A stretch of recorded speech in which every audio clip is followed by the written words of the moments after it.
And this is basically what I find is while I'm fasting, I'm in more alpha and theta all of the time, and it's beautiful and healing and very peaceful and allows you to get so close to God. And when you come out of there, you want to go back. So how do you get back there? Well, you can't spend your whole life fasting. So what you have to do is you actually have to baptize yourself. And I don't pour water on my head because in Greek mysticism, earth, water, air, fire, new mind are the levels of consciousness. Earth, beta, air, water, alpha, air, theta, fire, delta. These are the stages of human brain cycles, human consciousness, and they were known back then. And what I do is I purposely find ways to raise myself up from earth to water. Weapons always close to end, for he has seen too much hatred. Only weapon that he chooses is love, universal call, now for justice. Hey guys, I just want to say about altering our states of consciousness. Last week I was in a 7-day fast, but 6 days on just water, so I only drank water for 6 days. I did it not for spiritual reasons, but I got the spiritual benefits from it. I had the flu, is why I did it, for the record, and it made me feel much better to do that. You get no symptoms when you water fast, and it gets over with quicker.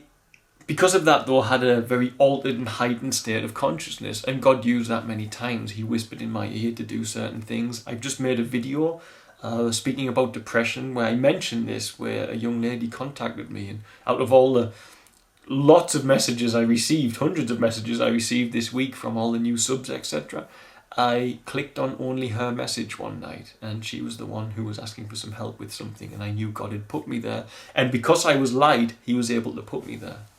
But I'm coming now into, I'm feeding. Obviously, I have to eat because I have a life to live. I'm flying tomorrow, got the NGO to run, got the kids to look after, I've got developments to do, I've got all of the admin to do, I've got to sort out our new Christmas projects, and I've got to sort out the constructors, and lots to do. I require a caloric source to do that, or my brain won't work well enough. Eventually, I'll just get too tired. So I have to start eating, but as I start eating, I get further and further away from that lightness, from that alignment, that attunedness, that closeness with God. And it's sad to do. You don't like it, but I'm not a monk. I'm not a full-blown monastic teacher who can sit there just teaching about scripture and so on and so forth all the time. And if I were, I'm sure fasting would play a way bigger part in my life than what it has been of late.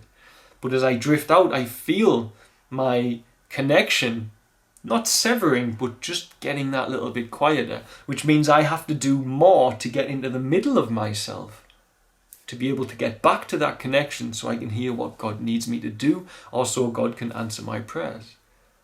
And prayer is prayer. This is where you talk to God. But hearing your prayer, hearing the answer to your prayer, comes when your mind is silent, and only comes for most people when their mind is silent, or at least when they are present enough to perceive certain bizarre coincidences we call synchronicities, which are not coincidence at all, which are leading you towards the answer of your prayers, which God has done with me many, many times.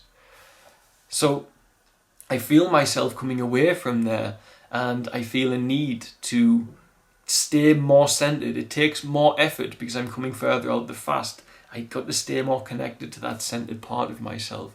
And to do that, I've got to get more and more quiet as much as possible, even though my life is getting louder and louder because I've got so much work to do. And this is my journey.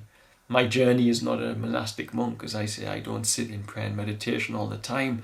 I'm active. I'm an activist. But I'm an activist for God. I'm not an activist for myself, but I use my connection to Source to do it all. All of it. My bank account is in God. This is who I pray to. This is who I always fall back on. I am under a great deal of pressure emotionally and mentally and physically doing what I do, and my fallback is to fall to God every time. There's no one else to fall on. I don't fall to my wife. I don't fall to the children or my friends or family because it's too much. If it's too much for me, it's too much for another human being. So I put it on God. And it's when I forget to put it on God, I get problems with stress, etc. which is an ongoing battle I've got with regards to my illusory sense of pride of, oh, I'm running this whole show when I just have to get to, I fast. No, I'm not. God's running it. And this is the battle that we all face as human beings. Our egos always want to challenge us with all that we do. And God is very patient with all of us as we learn that lesson, as we fight that battle within ourselves. But as I'm drifting away from that time of fasting, I feel much more need to sit quietly and silently. Whereas while I was fasting, it was happening more automatically because my brain was getting less fuel and also less stimulus from the external world because I wasn't doing work, I wasn't opening as many emails, videos, so on and so forth. And this is the importance of altering our states of consciousness. And this is something that's been known since the dawn of written scriptures, from the Upanishads, beautiful writings, all the way through to Greek mysticism, which imprints itself in the back layers of the Christian texts as well. And it's such a beautiful thing. If you go over to India, they have words for the different states of consciousness, but in English we don't have them. But in ancient Greek, they used certain labels in modern language you could say we have brain cycles, but they do represent a different state of consciousness. And you've got beta, alpha, theta, delta, and then in mysticism you would get quintessence or spirit or the new mind. And this is basically what I find is while I'm fasting, I'm in more alpha and theta all of the time, and it's beautiful and healing and very peaceful and allows you to get so close to God. And when you come out of there, you want to go back. So how do you get back there? Well, you can't spend your whole life fasting. So what you have to do is you actually have to baptize yourself. And I don't pour water on my head because in Greek mysticism, earth, water, air, fire, new mind are the levels of consciousness. Earth, beta, air, water, alpha, air, theta, fire, delta. These are the stages of human brain cycles, human consciousness, and they were known back then. And what I do is I purposely find ways to raise myself up from earth to water, because I need to be baptized. Ideally, I need to be baptized with fire as often as I can every week, so as I can totally fall into the very middle of myself and in the complete state of no thought whatsoever, no carnal mind whatsoever, as the Bible instructs you to have. And so I can just enjoy the glory of God's creation, and with it, my connectivity to God and my love for God can reign much higher. And in that state of consciousness, then you can start receiving the different angles of light from reality, which carry photons, which have messages or information, and thus you embrace the realm of the messengers of light, which the Bible calls angels. Modern day science, we call it a photon. Angel, messenger of light, photon travels on an angle of light.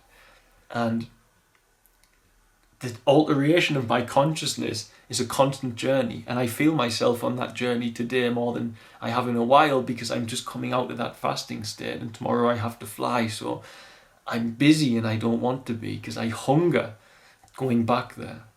But at the same time, the other part of me, the friend part of my carnal mind, the friend part of my ego, also is hungering, getting the work done in Tanzania, because I know what it means to some of those children and people out there that we get everything done that we need to get done. Because they don't stand a chance, many people. When you are constantly suffering and having to labour and seek food, you can find God without any problem, but you do begin to wonder, naturally, what it is that God has in store for you that you can't feed your children again today. And this is not God's fault. This is the fault of the system.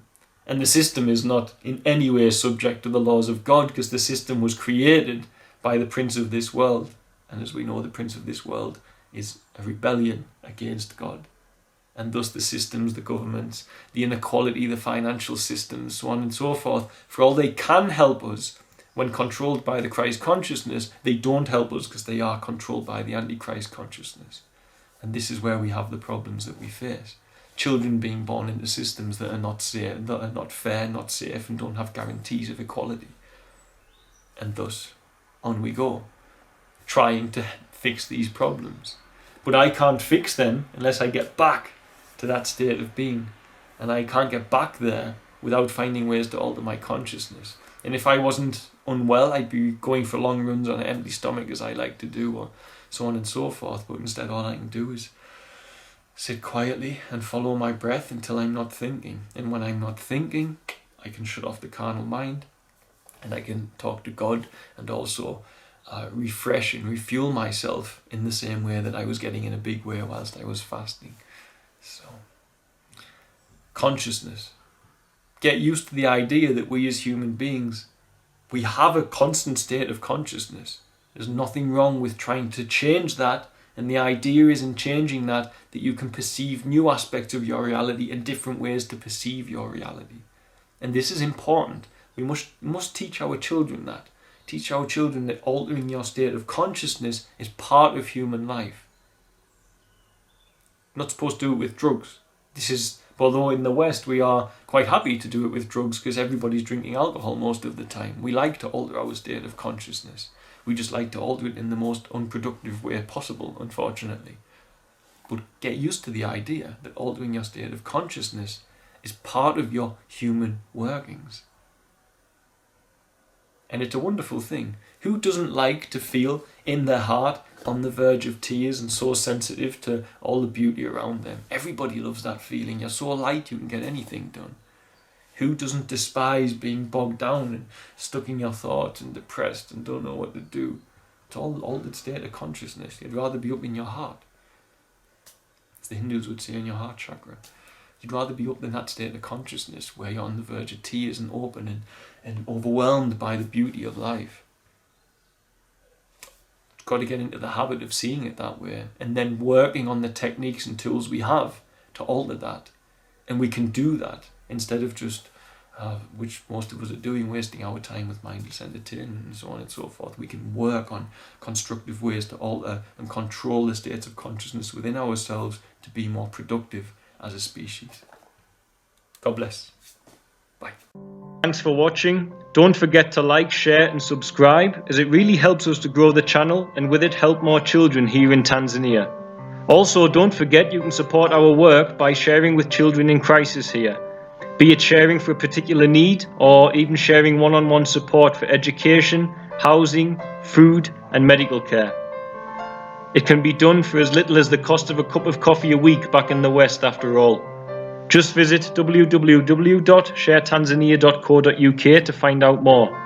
Lastly, remember you can also support us via Patreon, www.patreon.com/featherstail, and help keep us here in Tanzania to continue our work. The links for the website and for the Patreon are in the description box of this video. Love and light, guys. See you soon.